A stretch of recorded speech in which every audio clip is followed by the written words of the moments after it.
the world is so complicated, and what can be done to fix those problems is so complicated.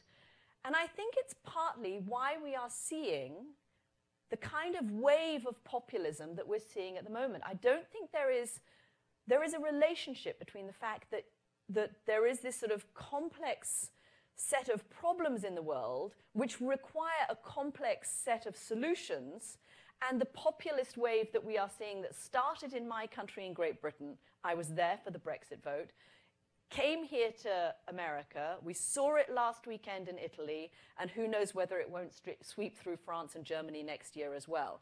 And I think partly what's going on is that ever since the horrendous events of 2001, and I was in Washington, I was down at the Pentagon 20 minutes after that plane slammed into the side of the Pentagon. One of my most vivid journalistic memories is standing outside the Pentagon and interviewing soldiers who were still shaking after the attack on that beautiful, beautiful sunny morning.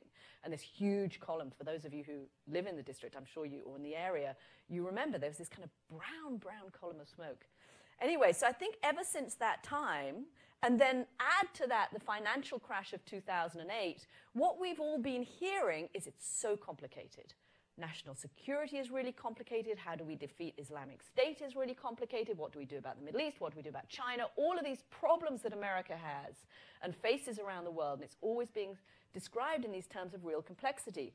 Add to that the financial situation, trying to create jobs in a post-manufacturing world. How do we produce growth when robots are cheaper than people? All of that is complicated.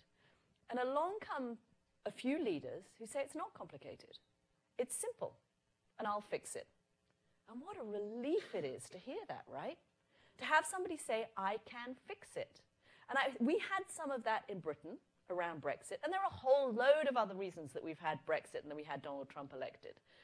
But there is something about the correlation between a world that is complicated, that is not the world I arrived in America in 1996, and solutions and promises that sound simple, that I think is part of the reason we have what we have now. And it is not an American phenomenon.